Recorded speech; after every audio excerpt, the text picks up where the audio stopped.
what do you want to do? Hello and welcome to this week's edition of Media Monitor, the show that analyzes your news media both here at home and abroad. Now, this is the SABC's news channel, independent and impartial. I'm Peter Ndoro. Thanks very much for joining us. Now, the festive season is upon us, and on the show this morning, we'll be focusing on safety during the festive season under the theme Operational Plan for the Festive Season. And here's what we'll be exploring today.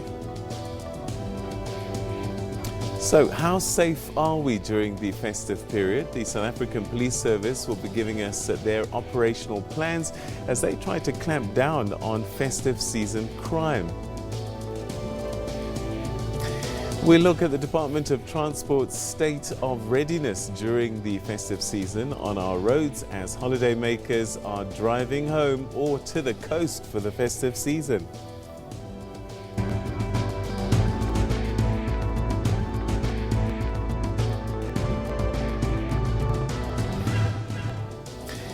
Before we get into our discussions around these stories, though, let's first take a look at the stories that are making headlines on your Sunday newspapers.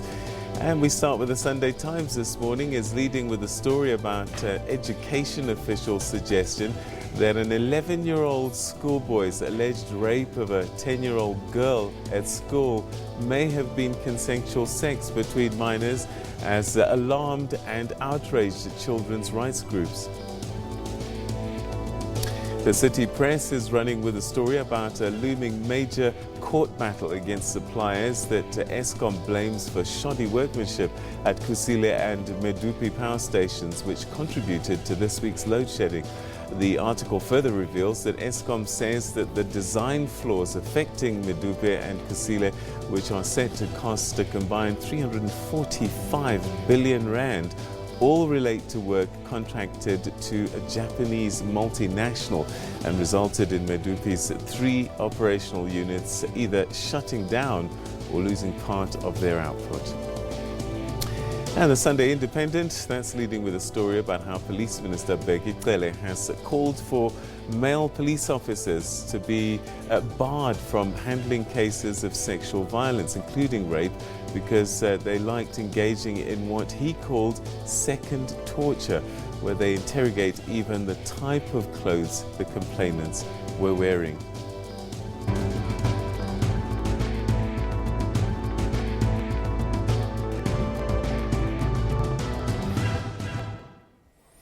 Right, with the festive season upon us and an increase in activities relating to holidays, entertainment and increased foot traffic at shopping centres is expected, which is why police will be deploying a multidisciplinary approach from enhanced visibility at holiday destinations to establishing roadblocks at strategic points, all with the aim to prevent crime. Now, on Friday, police in Limpopo launched their festive season crime prevention campaign by conducting stop and search operations on the N1 in Musina.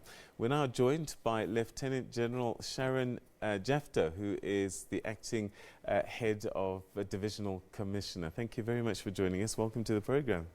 Good morning, Peter. All right, so it is a busy time of the year for you, traditionally, and whilst people are on holiday, there's a level of, I don't know, we switch off, we want to relax, and this is when sometimes people take opportunity to do crime. So a lot of work ahead of you. Give us in broad terms what's on the plan without giving too much away for the criminals. Well, definitely, Peter, this time of the year, people let their guard down.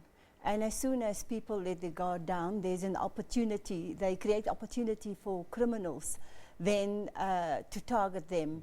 So as the police, we do have an operational approach, actually a 6-pillar operational approach, where we specifically in our first pillar look at robberies, which include all types of robberies, including CIT robberies, also murders and gang violence and taxi violence specifically. And then our robberies around the malls. We know where people are, places of gathering, where people gather, and most of the people are heading for the malls because they want to do their Christmas shopping.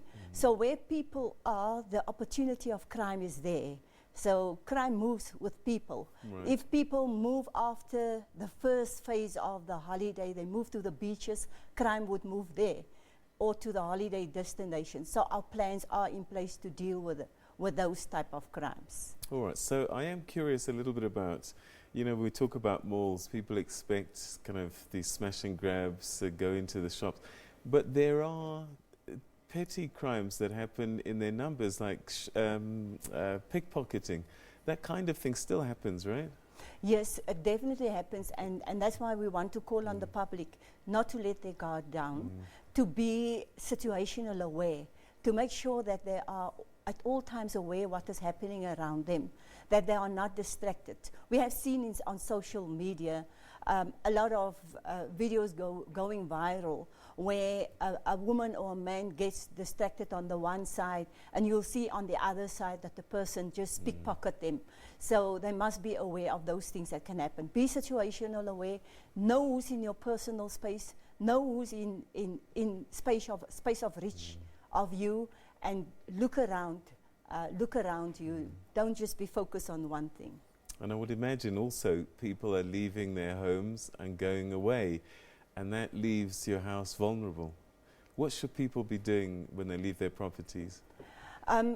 People should definitely report, speak to their neighbours. I think there's neighbourhood watches, there are community in blue, CPFs are out there also. They are deployed with us, reservists are deployed with us. What people should do is even tell a friend to go and collect the post, so that posts don't heap up on the post boxes. They should also tell their neighbours when they will be coming, when they will be leaving, so that neighbours can be on the lookout. Speak to the neighbourhood watchers within the area as well.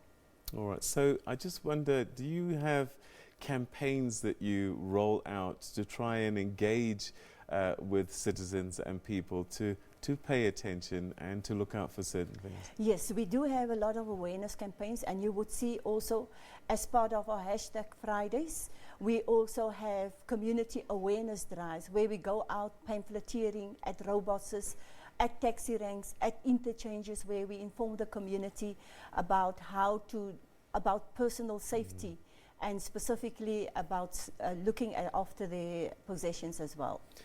How has the media helped or not helped in terms of combating crime, particularly at this time of the year? I think the media has been very vigilant in terms of reporting, specifically incidents, reporting incidents where people can become more and more aware. What the media can do, though, is more education. I think we should go into community development and have more programs on community development so that people can be more aware. We've just heard about children that were involved in rape, and I think if people and parents were more aware through media campaigns, it could have been prevented. All right. Is there sometimes where you think that we get in the way as the media? Well, no, I think it is very important that the public is made aware, that the public know. So I don't see media as being in the way. I see media as one of our strategic partners. All right, but sometimes we can be problematic when you've got an ongoing investigation and we start releasing details and things like that. Is that a challenge for you sometimes? When it comes to operational information, yes, or intelligence, yes, it can become a problem. However, I think you need to keep the public informed, because an informed public will be able to prevent as well. All right, so let's say, for example, we have a roadblock and you start arresting people. How much should the media be involved in that kind of thing? When does it become a problem? Well, it does become a problem when the roadblock is known throughout. Right. It's supposed to be a surprise when people drive on the road, supposed to be but if there are if it has been announced before the time, it just does not help. So we shouldn't be reporting there's a roadblock on such a place. Well, that's giving intelligence away. Right. No, you should not report that. But you can report afterwards in terms of successes, in terms of if you want to follow up on arrest, those things you can do, yes. All right. So What in particular are you most concerned about? Which types of crimes are you most concerned about in this holiday period? You know that we are also in the period of 16 days of activism. For us, crimes against women and children is a priority.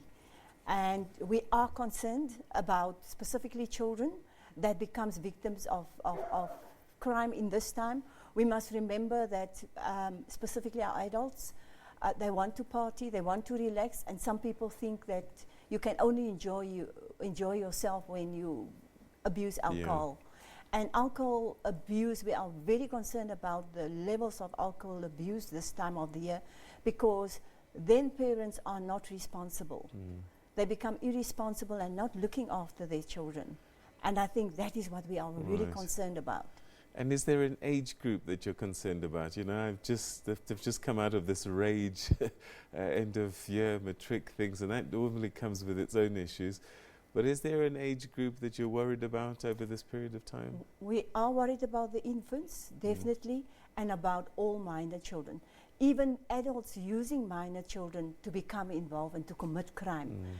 We want to put out a warning to adults. We will charge them in terms of the Children Act if we found them to use children to become involved in crime, specifically over this time. All right, so we're running out of time, but perhaps as a final question, what would you like the media to do for you, to help you in particular over this period of time? I think specifically to focus on the areas where you have congregation of communities, so that we can alert communities about safety issues and specifically personal safety. All right, Lieutenant General Sharon Jafta, thanks very much indeed for joining us. And I suppose constantly we need to remind ourselves to be vigilant, to be aware, and never let our guard down. Yes, I totally agree. Thank you very much. Thank you so much for your time. Thank you.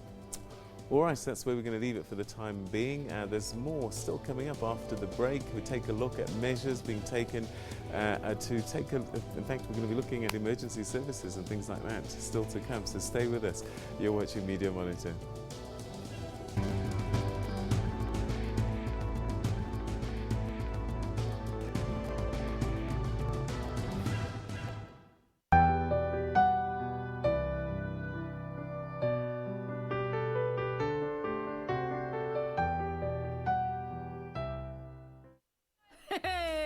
They say cricket is boring.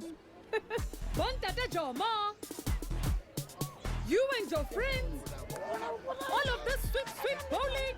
And all this music. 19 LKG. Come on, Nana. Hurry, moody. I agree. They say cricket is boring. This is T20 cricket like we've never seen it before. Fast, fun for all. The Mzansi Super League. Live on SABC3 and SABC Radio. Fashion, travel, music, food, and food. Did I mention food? We at Trends Travel love bringing you cuisines from around the world. Forbes US have declared Gabon the coolest city destination to visit in the world for 2018-2019. You know, as designers, we're always setting trends and also doing like high fashion. So it was quite nice to come and see the ready-to-wears every day.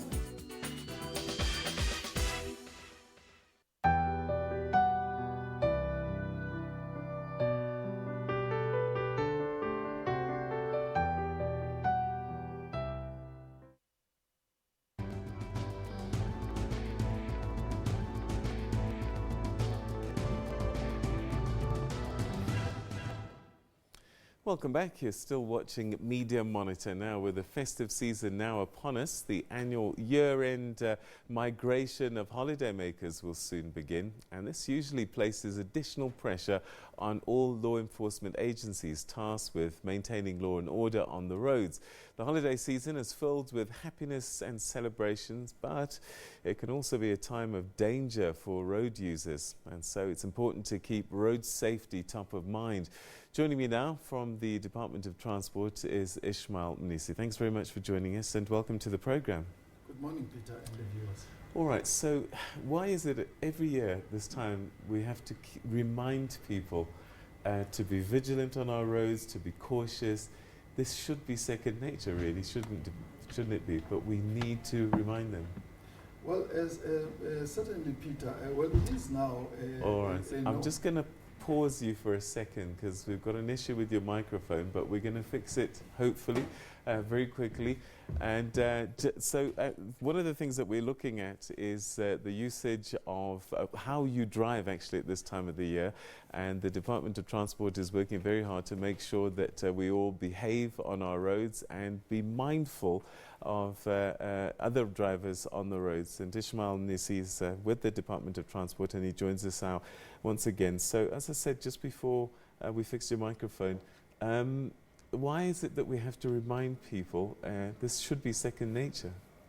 Well, Peter, we remind people because during heightened processes, especially on festive season and the Easter, where majority of the people migrate, as you have said, from the inner city to the water areas or outskirts of our country, we've got a number of people who are traveling, who in most instances disobey the rules of the road.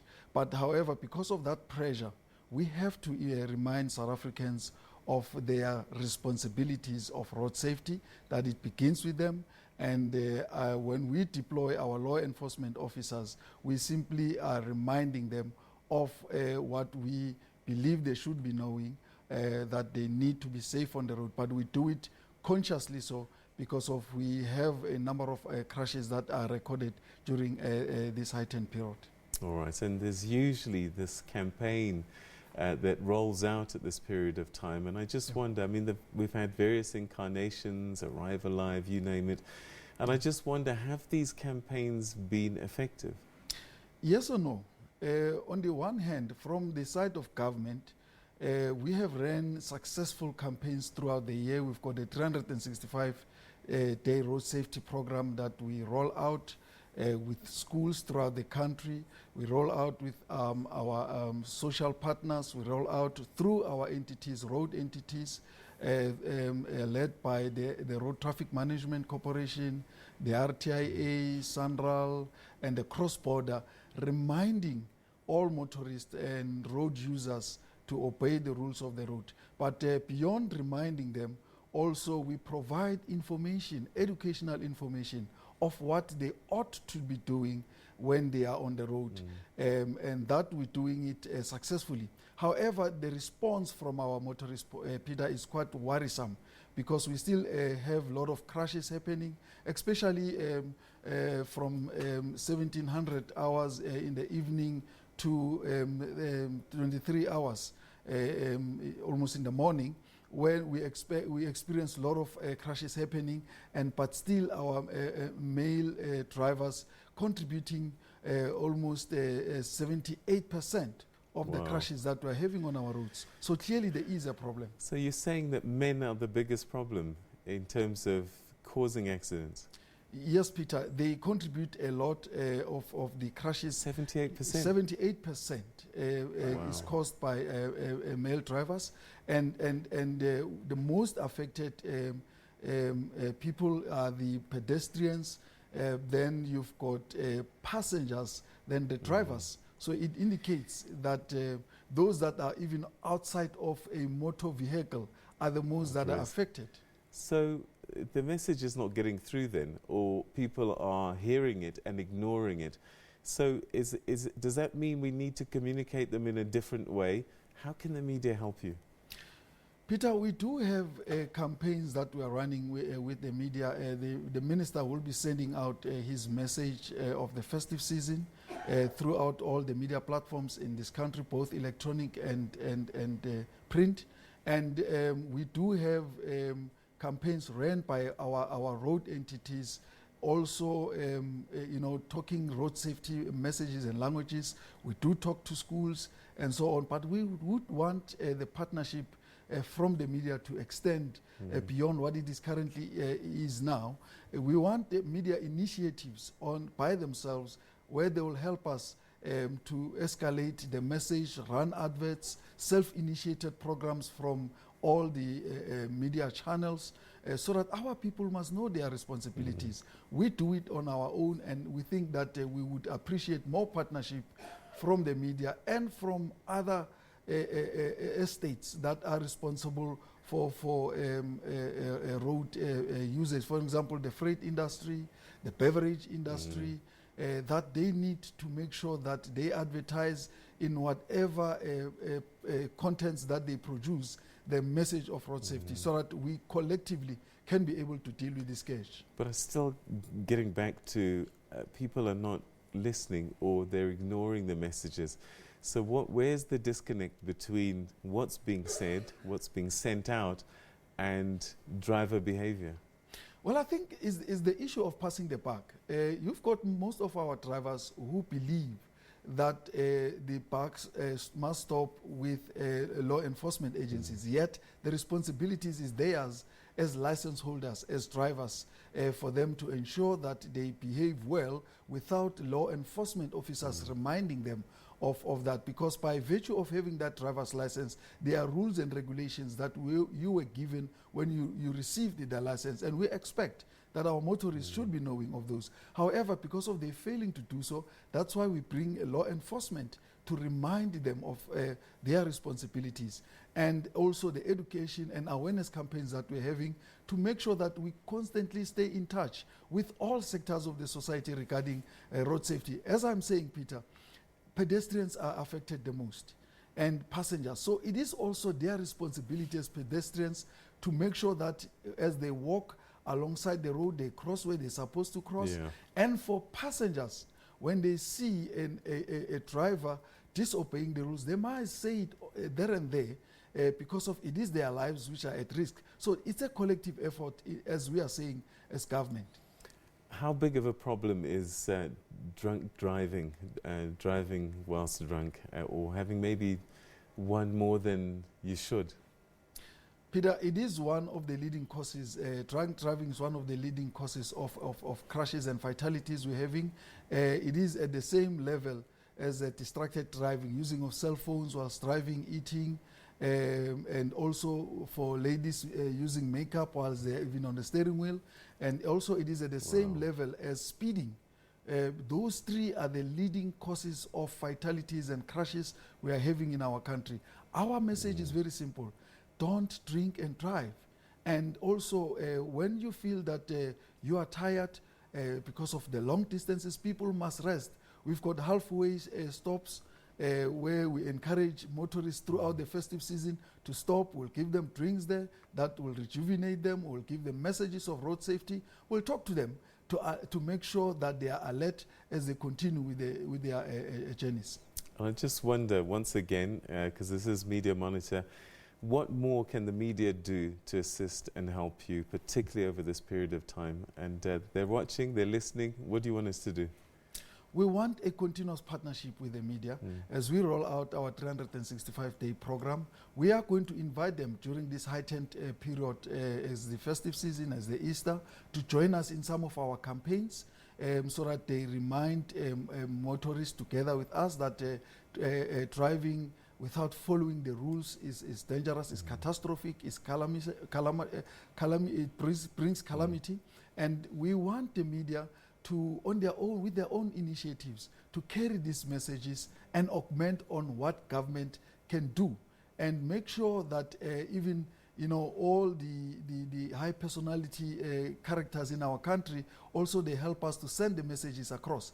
If you, Peter, becomes a road safety ambassador, surely there are people that would follow you, would know that they need to behave on the road, follow the rules. So we want more high-profile personalities in the country to join us in this campaign, so that all those that are following them, they could know that it is good, it is cool to be a road safety ambassador, and it is cool to behave on our road. And it will save us a lot of money that we are paying, and a lot of calamity that we're having in our country as a result of the deaths on our roads. And don't pay bribes, I guess, is the other thing. Certainly, we have said to our law enforcement officers that they must not take bribes. And we want to appeal to the motorists that they must also not offer bribes to our law enforcement officers. Should that happen, we are going to arrest both of the involved people, both the officer and the motorist. So a bribe,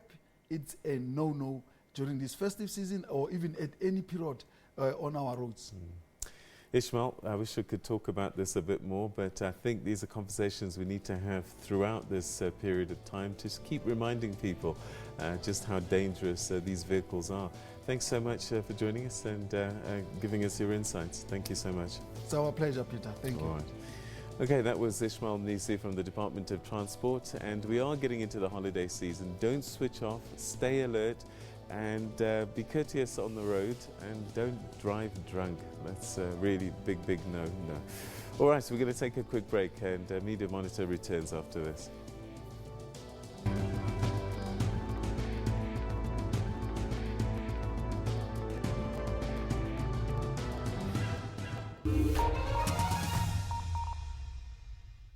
We pride ourselves on being impartial as well as independent. On the agenda, we basically break down the stories of the day. Give the viewer the assurance that we will cover every side of the story. Tear gas has now been also thrown at the protesters. We are peacefully marching and the police is stopping the people, they're hitting the people, we are spraying the people with pepper spray. These people are supposed to protect us, but they are against us. We are pushing them back by using the rubber bullets because we cannot allow them to block the roads and damage other people's property. Quite important to bring on board all sides and hear what everybody has to say about a story, especially being the public broadcaster. All in all, we basically take the news agenda of the day forward.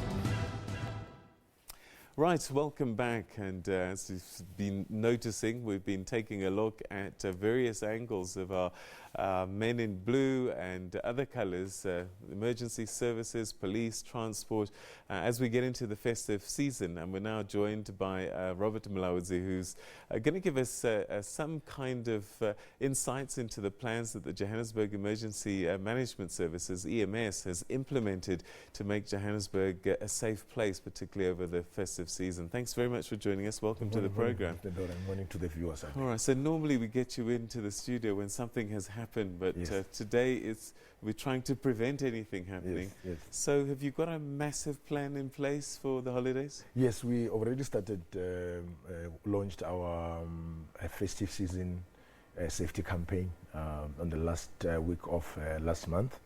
We're focusing on mostly our incidences which are related to the festive season, which we are supposed to take care of. For instance, drowning incidents which we come across mostly during this time of the year. So we already started with our water safety campaigns, where we're targeting most of our public swimming pools throughout the city of Johannesburg. And also we are conducting our mall campaign, where we're advising our residents about safe use of fireworks, since we know that when they celebrate the coming year, they usually let's start with the drownings, and this isn't just in pools though, this is rivers, and so Thames. What is your campaign saying? Yeah, the campaign is focusing mostly on the young ones, because according to our statistics, most of the people who are drowning are young kids, mostly kids who are at your nursery school level, primary school level. So we're working together with our colleagues from the community development, who are responsible for over 57 swimming pools which we have throughout the city of Johannesburg. Also Swimming SA, they're giving us also necessary skills.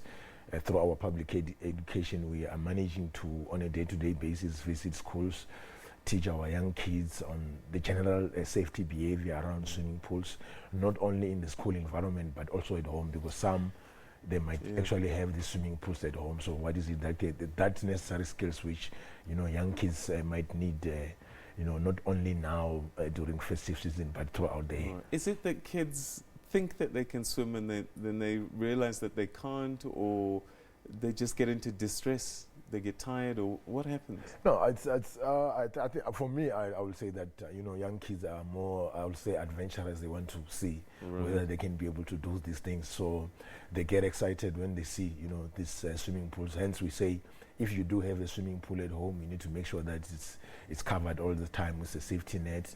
You have to have a wall around it, which is higher, which they cannot be able to jump it. Right. Maybe also with a locked gate so that you don't have incidents of drowning. But above all, we're saying you need to have the skill so that if it happens, it happens that a child sneak out. Fires are the other issues, isn't there? And do you expect a lot of those happening? Yeah, lately it's unfortunate that, Mr. Ndora, even though we have invested a lot of energy and resources on our public education efforts through our public education section, we still see a number of fire incidents which are deliberate, which are caused by our residents out there, like what we have witnessed a few days ago in Alex. Yeah, so that's a challenge to us.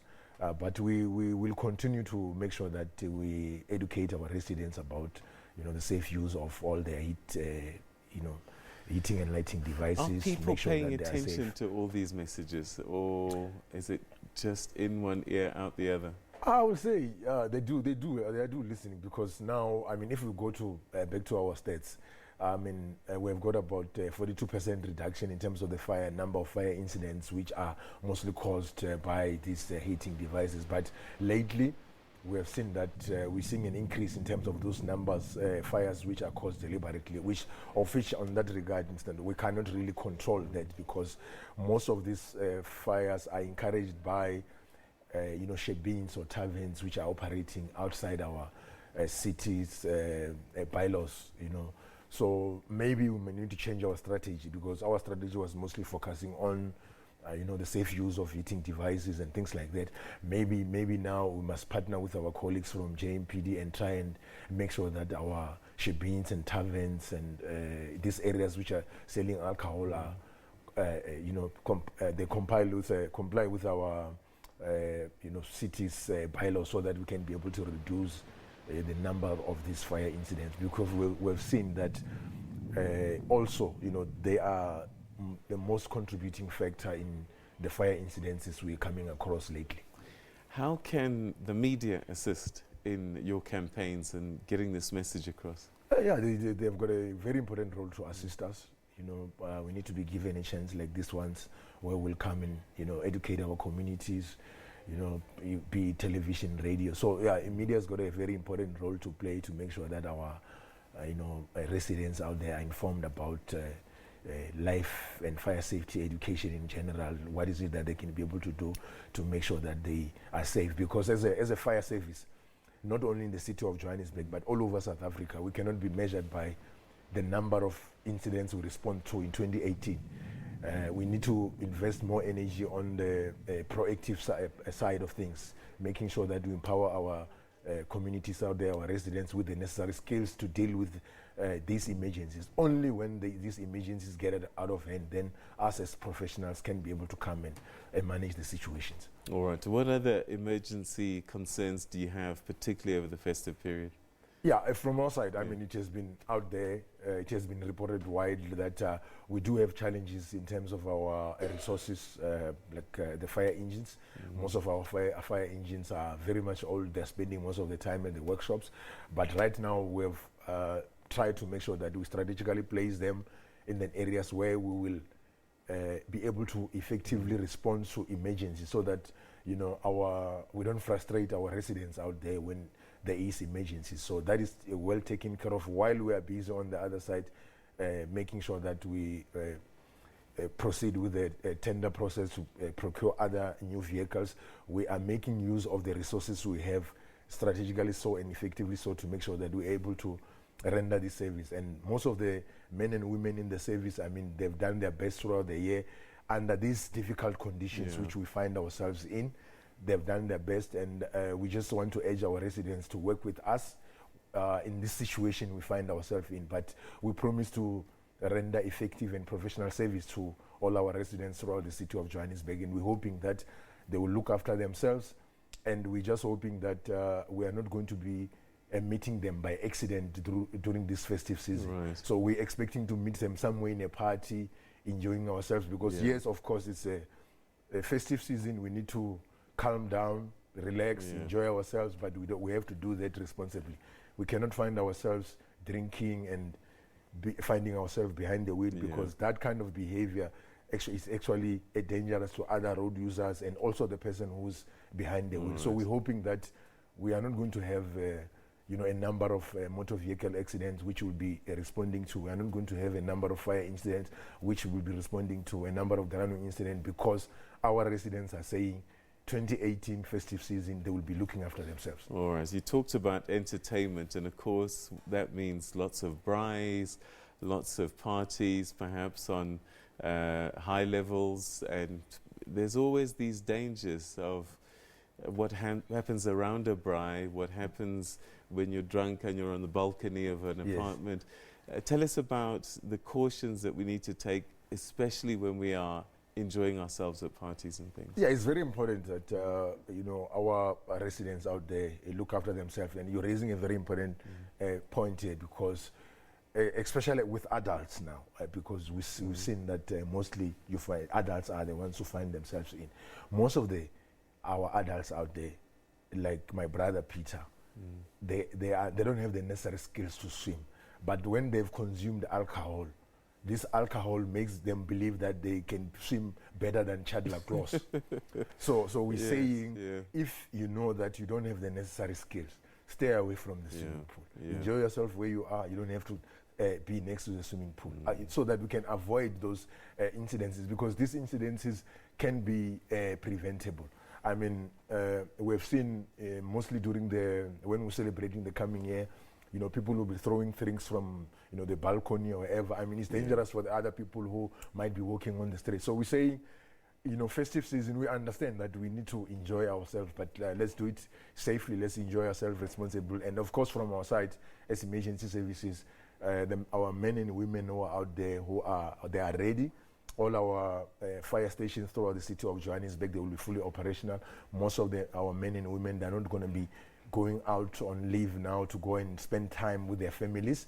They will be ready to be able to assist them during this festive season.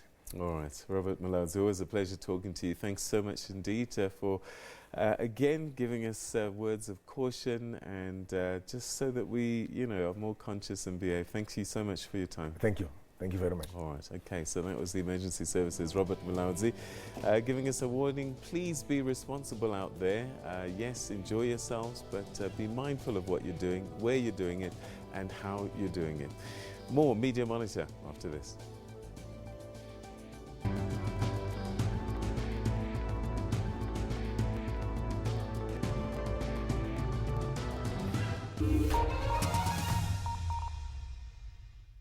The great bank heist. It was brazen.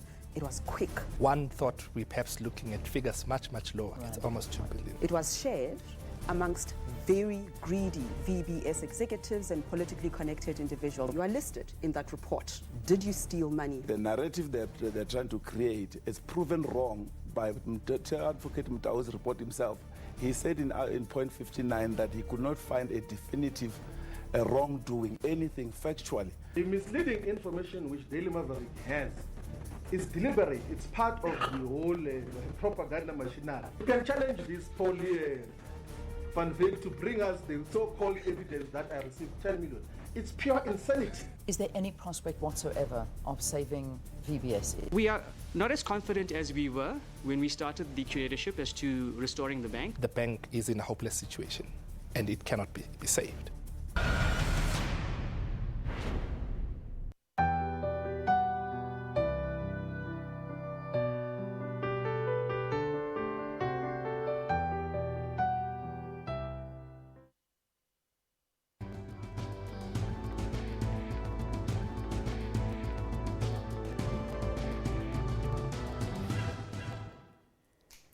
Right, welcome back. You're watching Media Monitor. It's time now for us to take a look at some of the stories that are playing out in the newspapers this morning. And we're joined right now on the line by Adil Nchabaleng on the line to talk about one story that's on the front page of the City Press.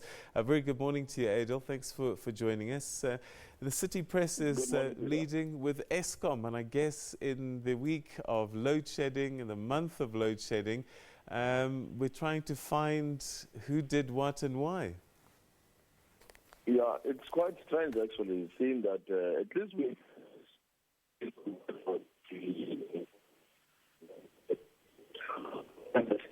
including ESCOM, to one, give an indication as to what is going on internally within ESCOM. Why are we experiencing load shedding, which is massive load shedding, during a summer hot, season when it's supposed not to happen? Load shedding is usually because of the winter colds. People are using much more electricity. This time there is not really much utility of electricity, but the system is breaking down.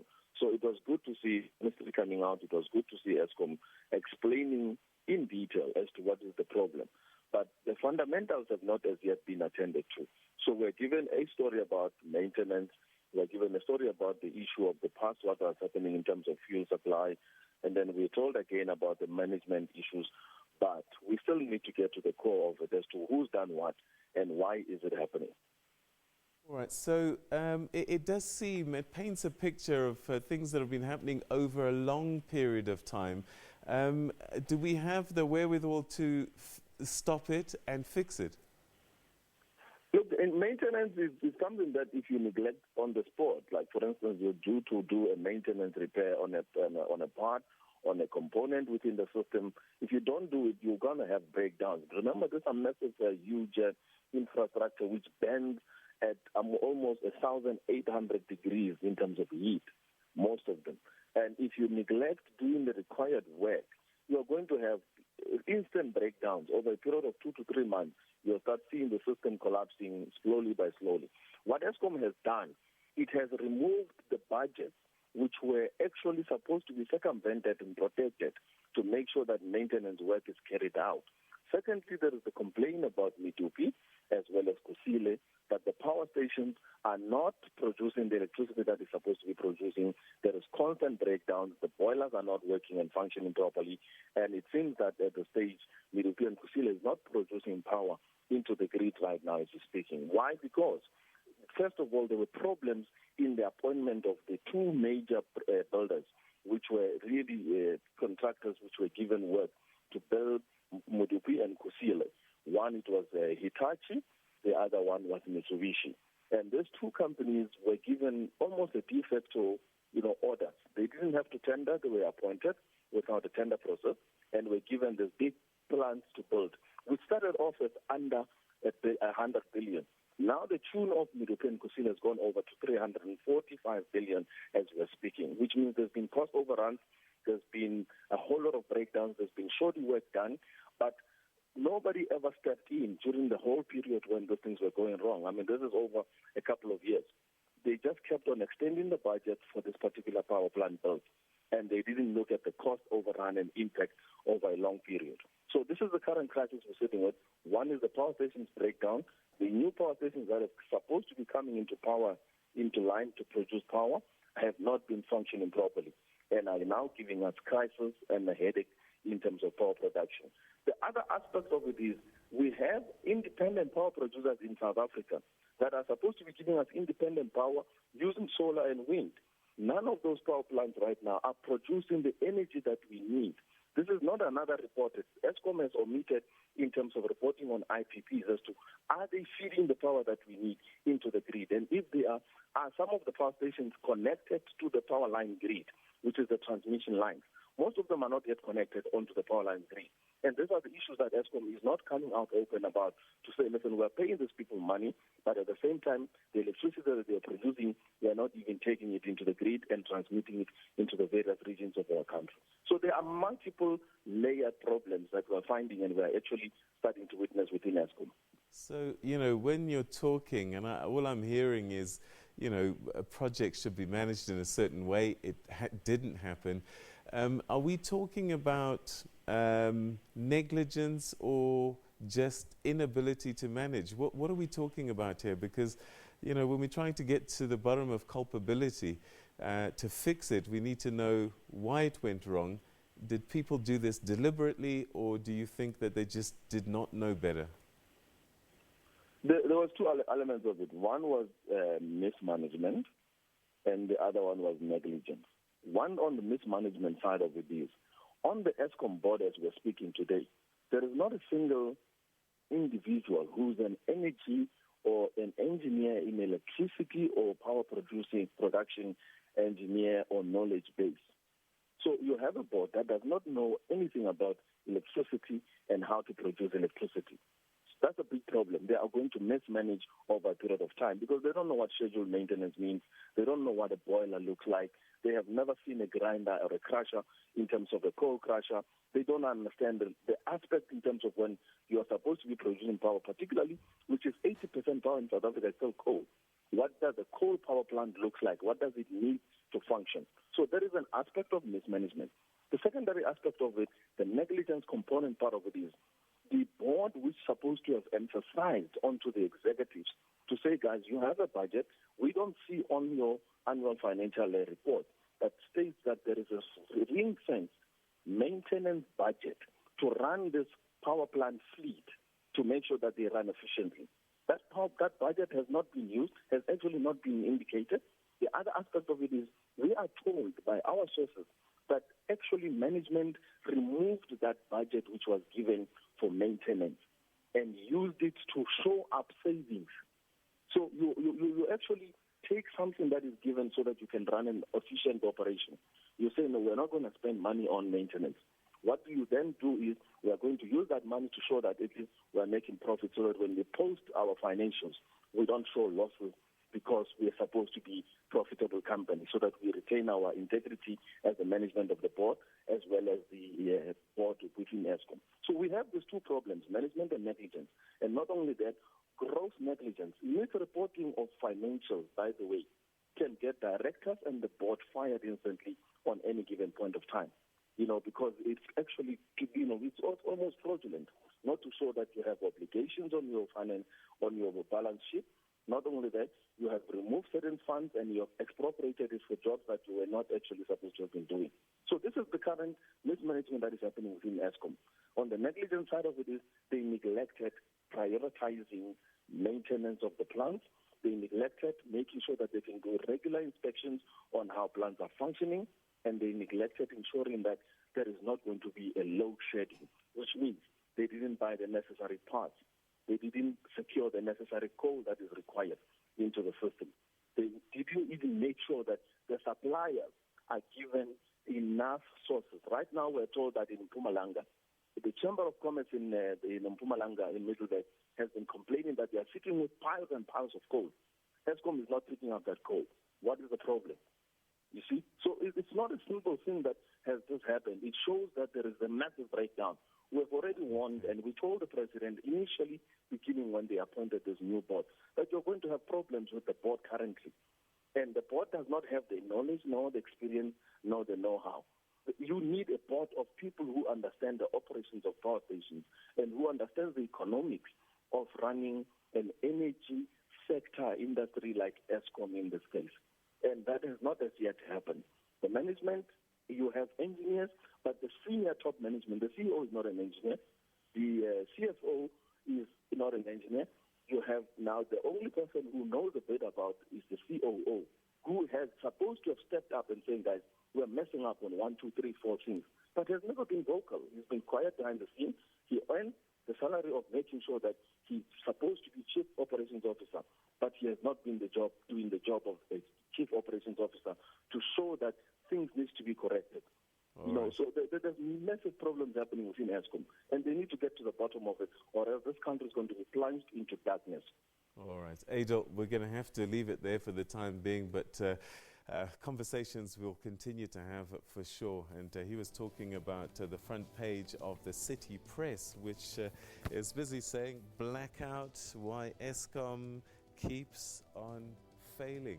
And that's the story that we've been taking a look at and analysing for the time being. Stay with us because we're going to take a look and see what's been happening on... In fact, let's take a look at what's happening on digital. This is what's been trending on social media.